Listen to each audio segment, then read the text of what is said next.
Halo sahabat sekalian, ketemu lagi di channel PLTS Sederhana. Gimana kabar sahabat semua? Semoga tetap dalam keadaan baik dan juga sehat selalu.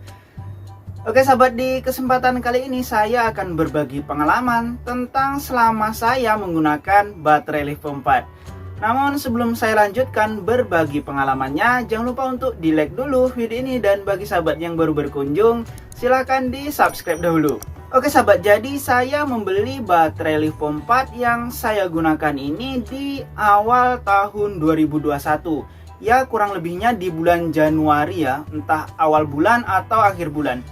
Dan sekarang sudah di tahun 2024 bulan Agustus. Kurang lebih ada 3 tahun 6 bulanan atau 7 bulanan gitu. Dan untuk harga sewaktu saya membeli di tahun 2021 itu per selnya sekitar 550.000 untuk baterai Livo 4 3,2 volt 100 Ah. Jika dibandingkan di tahun sekarang, rata-rata baterai Livo 4 di kisaran 350 sampai dengan di 500 ribuan. Ini untuk harga baterai Livo 4 dalam keadaan bekas ya, ataupun second. Namun untuk harga baru sekarang masih di atas 1 jutaan untuk baterai Livo 4 3,2 volt 100 Ah. Kemudian untuk baterai Livo 4 yang selama ini saya gunakan itu copotan baterai pack 48 volt ZTE yang warnanya hijau. Untuk harga sekarang baterai bekas copotan ZTE ini masih di kisaran 550. Saya juga kurang tahu kenapa sampai sekarang harganya tidak menurun. Sementara untuk baterai-baterai lain, bahkan dengan merek yang sama namun beda sel, itu harganya sudah turun, tidak semahal yang warna hijau. Kemudian dari awal saya membeli baterai bekas Livo 4 ini, saya langsung membeli 8 sel. Kemudian untuk BMS saya gunakan BMS Dali 100 ampere, dan karena saya membeli bekas maka saya juga langsung membeli active balancer agar ketika ada selisih kapasitas antara sel-selnya itu langsung bisa dibalancing oleh active balancer. Nah, yang saya rasakan sewaktu saya menggunakan baterai Livo 4 ini 8 biji 4S2P. Pertama saya gunakan sewaktu saya mengecas baterai Livo 4 ini, saya kasih tegangan di 14,4, itu aman, nggak terjadi protek. Sampai sekitar setengah tahunan itu untuk baterai Livo 4 terjadi protek. Dan saya bingung juga sewaktu awal dari baterai Livo 4 ini protek karena ada selisih voltase di beberapa sel. Jadi saya putuskan untuk membongkar ulang. Dan setelah saya balancing, terjadi proteksi lagi. Dan solusinya saya melakukan trik menurunkan voltase pengecasan. Jadi sebelumnya saya mengecas dengan tegangan 14,4, kemudian saya turunkan di 14,2. Setelah itu tidak terjadi proteksi lagi di BMS. Ya kurang lebihnya berjalan sekitar setahun ke depan lagi. Setelah itu terjadi hal yang sama dan saya nggak membongkar karena untuk selnya ini jika saya kasih tegangan tinggi ya 14,2 itu proteksi, tapi kalau saya turunkan di 14,0 untuk voltasenya itu imbang lagi. Jadi saya turunkan untuk voltase pengecasannya jadi 14,0. Dan ini juga sudah berjalan lumayan lama dan sempat terjadi hal yang sama lagi, proteksi lagi. Kemudian coba saya turunkan untuk tegangan pengecasannya, tapi yang saya rasakan ketika saya turunkan di 13,8 volt itu pengecasannya lama sekali dan arus pengecasannya juga turun. Jadi coba saya otak-atik untuk voltase di MPPT-nya, saya tidak menurunkan voltase pengecasan, saya tetap melakukan pengecasan di 14,0. Namun untuk resume chargingnya itu saya turunkan, yang awalnya di 13,8 itu saya turunkan ke 13,6. Nah setelah begitu untuk baterai Livo 4 yang saya gunakan ini tidak terjadi protek lagi sampai sekarang. Nah sebenarnya beberapa waktu yang lalu saya sudah ingin melakukan pengetesan kapasitas dan juga resistansi.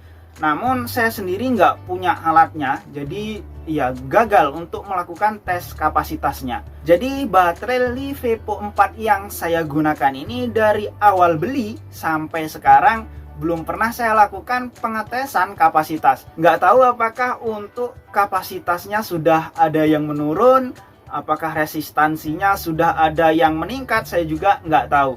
Dan beberapa hari yang lalu saya sudah membeli alat cek kapasitasnya. Tinggal nunggu datang, nantinya akan saya tes untuk baterai Livepo 4 ini. Nah, untuk mengetes baterai Livepo 4 ini sebenarnya menggunakan alat-alat yang sederhana seperti wattmeter, kemudian step down juga bisa. Namun masalahnya untuk saya ini karena tinggal di kampung ataupun di pelosok ya, jadi tidak ada aliran listrik PLN, kemudian saya juga nggak punya genset, jadi untuk mengecasnya ini lumayan repot dan ini akan memakan waktu ketika mengecas baterai. Harus menunggu siang ya, matahari terik baru bisa full. Dan alasan saya kenapa dari dulu sampai sekarang belum sempat ngecek ya karena untuk kendala pengecasan dan karena untuk pengurasan dari baterai Livepo 4 per sel ini saya tidak mempunyai alat ya, jadi butuh step up lagi untuk bisa dikuras per sel, tapi saya nggak punya untuk step down dengan kapasitas yang besar, jadinya ya ini merupakan kendala bagi saya. Jadinya ya sampai sekarang belum sempat saya tes kapasitas. Kemudian menurut saya memang untuk baterai Livepo 4 yang saya gunakan kurang lebih sekitar 3 tahun lebih, 3 tahun setengah ini ya memang ada kemungkinan perselnya itu sudah turun kapasitasnya. Dan memang perlu untuk dites kapasitas dan dipilah-pilah lagi untuk digunakan apakah perlu diganti atau dipisah menggunakan BMS yang berbeda. Dan sebagai bahan pengingat bahwa untuk baterai Livepo 4 ini meskipun kita merawatnya dengan bagus, sudah menggunakan BMS, sudah menggunakan active balancer, seiring berjalannya waktu nantinya juga untuk voltase pengecasannya ini akan turun juga. Jadi semakin lama kita gunakan baterai Livepo 4 ini akan turun untuk voltase penuh pengecasan. Di awal pembelian mungkin masih sanggup di 3,65 ataupun untuk sistem 12 itu di 14,6. Namun seiring berjalannya waktu nantinya tidak sanggup lagi untuk dicas dengan voltase di 14,6. Nah, ketika sudah terjadi tidak balance, kemudian terjadi proteksi di BMS, solusi yang saya sarankan ya diturunkan untuk voltase pengecasannya. Bertahap saja, jika sudah tidak proteksi maka cukup di voltase tersebut. Namun sebenarnya untuk pengecasan baterai Livepo 4 ini saran saya memang di 14-an volt saja.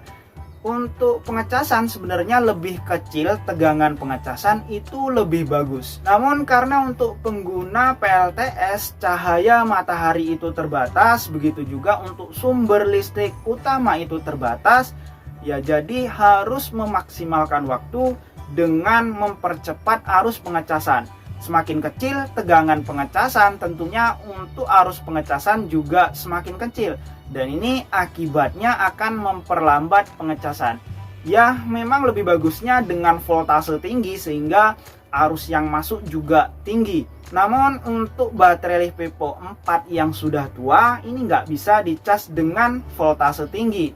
Akibatnya jika dicas dengan voltase tinggi akan terjadi tidak balance di antara baterai. Karena jika voltasenya sudah di atas 13,8, ini kapasitasnya yang tersisa sedikit sekali, di antara 13,8 sampai dengan 14 volt. Ya hanya sekitar 1 Ah sampai dengan 2 Ah saja, kecil sekali.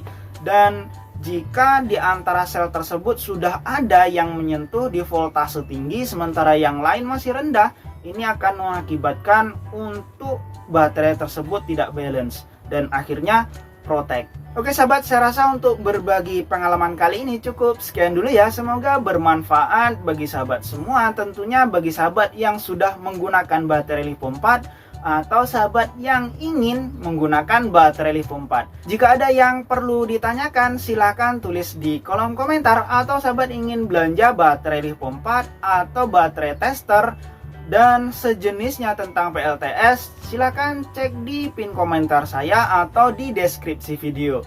Untuk di deskripsi video saya sudah meletakkan link koleksi Shopee saya. Di sana sahabat bisa melihat beberapa rekomendasi komponen PLTS yang mungkin sahabat butuhkan. Nanti akan saya letakkan juga untuk link pembelian baterai dan juga beberapa kebutuhan seperti BMS dan active balancer di deskripsi video. Oke sahabat, sampai jumpa lagi pada video berikutnya.